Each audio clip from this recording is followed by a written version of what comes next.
आप और भैया इधर ही आ जाना चाय पर। अनिरुद्ध को देखने लड़की वाले आ रहे हैं। रूबिका फोन पर अपनी जेठानी से बोली।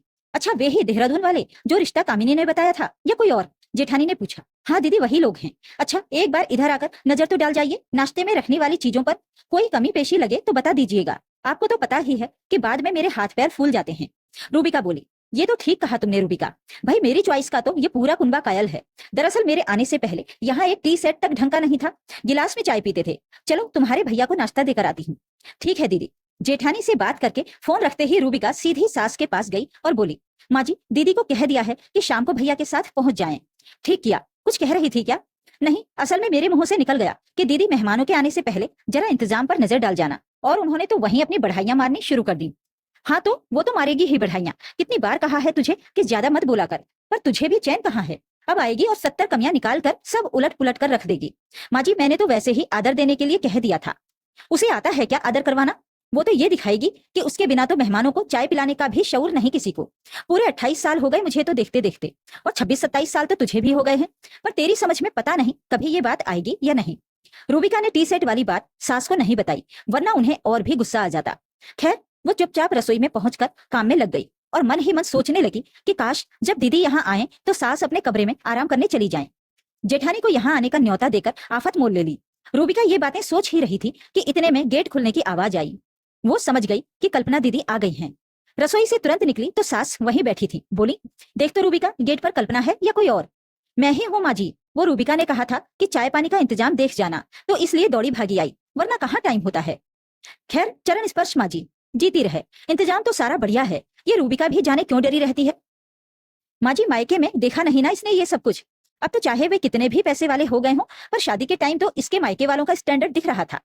दीदी मेरे घर वालों के स्टैंडर्ड में कौन सी कमी दिखी थी आपको? तभी रूबिका बोली। ना ना रूबिका, मैं ये कह रही थी कि रूबिका में कॉन्फिडेंस की कमी इसलिए है क्योंकि छोटे कस्बे की रहने वाली है ना, ऊपर से वही पढ़ाई लिखाई की। अब देखो फर्क तो रहता ही है ना। मेरा मायका भी बड़े शहर में हॉस्टल में रहकर पढ़ाई की, और फिर पापा आर्मी में, और शादी हुई तो बड़े ऑफिसर के साथ। तो इसलिए तुम्हारे घमंड होने का गुमान देखकर ही तो दूसरी बहू छोटे कस्बे की ली, ताकि आदमी को आदमी तो समझे। आज तक तेरी मैं खत्म नहीं हुई कल्पना। देख मैं तो रावण और कंस की भी नहीं रही थी। माँ जी आपने क्या मुझे लड़ने या उलाहनों तानों के लिए बुलाया है? अब मेरी चॉइस, मेरा मायका, मेरे बच्चे और मेरी हर एक चीज सबसे अलग है, तो आपको स्वीकार करने में क्या हर्ज है? देखना दीदी ये 4-5 किस्म के बिस्कुट नमकीन हैं, ये ड्राई फ्रूट्स ट्रे बहुत रहेगा या कुछ और मंगवाऊं? सास और जेठानी के बीच बात बढ़ती देखकर रूबिका ने बात का रुख मोड़ते हुए कहा। रूबिका इन बिस्कुटों की जगह कन्फेक्शनरी से कुछ कुकीज मंगवा ले। कौन खाता है इन घटिया बिस्कुट को आजकल? और ये टी सेट कौन से जमाने में खरीदा था? हमें अलग हुए भी 10 साल हो चुके हैं, और ये तो उससे भी पहले का है। मैं तो 6 महीने से ज्यादा एक टी सेट का इस्तेमाल ही नहीं करती। कल्पना मेरा ही बेटा है वो, जिसकी कमाई पर तो इतना गुमान करती है।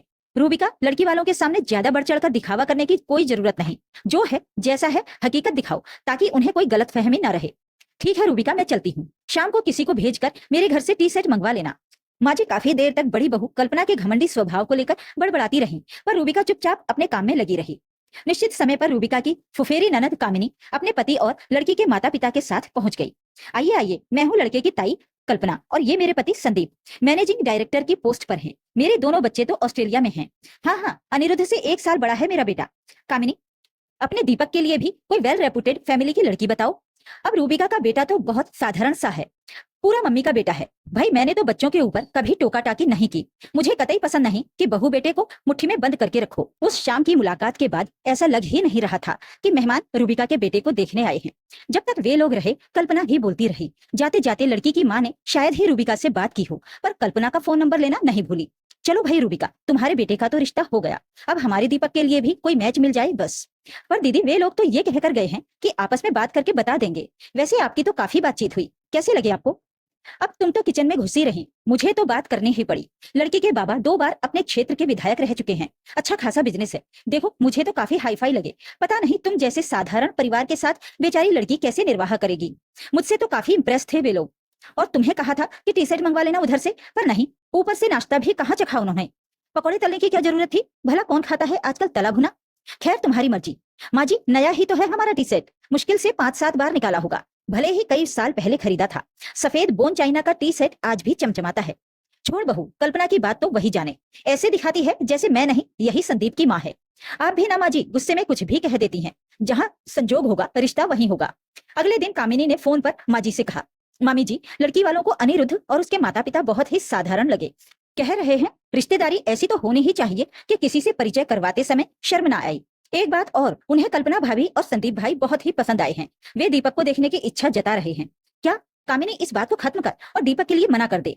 ऐसा भी कहीं होता है कि एक भाई का रिश्ता मना करके दूसरे के लिए इच्छा जताई जाए। पर मामी, कल्पना भाभी ने तो लड़की की माँ से कल रात को ही बात कर ली थी उनकी इच्छा जानने के लिए। मुझे तो नहीं बताया, पर शायद उन दोनों की आपस में बातचीत हो चुकी है। माँ जी ने बहुत हाथ पैर मारे, पर कल्पना ने दीपक और पारुल का रिश्ता करवा ही दिया।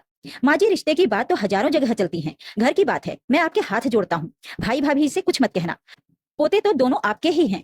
बेटा, दुख मुझे इस बात का है कि कल्पना हर बात में तुझे और रूबिका को नीचा दिखाती रहती है, और अब बच्चों के साथ भी वही बर्ताव शुरू कर दिया है। किस बात में अनिरुद्ध दीपक से कम है? माँ जी दुख से बोली। खैर, 3 महीने के भीतर शादी हो गई। कुछ कागजात की औपचारिकता के लिए पारुल को भारत में ही रुकना पड़ा। एक दिन कामिनी का फोन आया, मामी जी, मैं तो ये रिश्ता बताकर बुरी तरह फंस गई हूँ। लड़की वालों को ये शिकायत है कि कल्पना भाभी एक नंबर की घटिया और लालची औरत हैं। हमारी लड़की को एक भी साड़ी पहनने लायक नहीं दी। दूसरी ओर कल्पना भाभी का कहना है कि बहू और उसके मायके वाले एक नंबर के घमंडी और नक चढ़े हैं। लड़की तो नाक पर मक्खी तक नहीं बैठने देती। 50 लाख का लहंगा पसंद किया और फेरों पर मायके का लहंगा पहना, क्योंकि बाद में उसे खुद ही पसंद किया लहंगा जचा नहीं। अब तो कल्पना भाभी इंतजार कर रही हैं कि किसी तरह कागज पूरे हों और पारुल मायके से ही सीधे ऑस्ट्रेलिया चली जाए। बड़ा गुमान था ना कल्पना को कि मेरे जैसा तो कोई है ही नहीं। समय ने आखिर बता ही दिया कि परिस्थितियां मौसम की तरह होती हैं, ना जाने कब रंग बदल लें। इसलिए मनुष्य को आपे में ही रहना चाहिए। माँ जी के दिल का गुबार निकल पड़ा। 3 महीने बाद जब पारुल के डॉक्यूमेंट्स पूरे हुए और वो ऑस्ट्रेलिया जाने को तैयार हुई, तो विदाई के समय सारा घर खामोश था। पारुल ने सबके पैर छुए, लेकिन कल्पना से उसका भावहीन आलिंगन और ठंडी विदाई ने साफ कर दिया कि दोनों के रिश्ते में कोई गर्माहट नहीं थी। माँ जी एक कोने में बैठी बस रूबिका की ओर देखती रही, जैसे कह रही हूँ, सच्चाई और सादगी की कीमत भले ही देर से मिले, लेकिन मिलती जरूर है। और वहीं कल्पना, जो अब तक खुद को विजेता समझती थी, पहली बार महसूस कर रही थी कि रिश्तों में अहंकार और दिखावे से ज्यादा जरूरी होता है मान सम्मान और सहजता। दीपक भी अब खुलकर कहने लगा है कि शादी में जल्दबाजी हो गई। ये सुनकर माँ जी ने धीरे से रूबिका का हाथ थामा और कहा, बहू, जिंदगी का असली सौंदर्य दिखावे में नहीं, अपनेपन और सहजता में होता है। तेरा अनिरुद्ध भले ही उनके जैसे बड़े शहरों वाला ना हो, लेकिन उसे रिश्तों की कद्र करना आता है। यही सबसे बड़ी दौलत है। रूबिका की आंखें भीग गईं। एक तरफ बेटे का रिश्ता टूटा था, लेकिन आत्मसम्मान की जीत ने दिल को तसल्ली दे दी थी। तो ये थी आज की कहानी। इस कहानी के बारे में अपनी राय कमेंट बॉक्स में जरूर लिखें। वीडियो को लाइक और शेयर जरूर कर दीजिए। चैनल को सब्सक्राइब जरूर कर लें, ताकि आपको रोज अच्छी अच्छी कहानियां सुनने को मिल सकें। तो फिर मिलते हैं एक और कहानी के साथ। नमस्कार।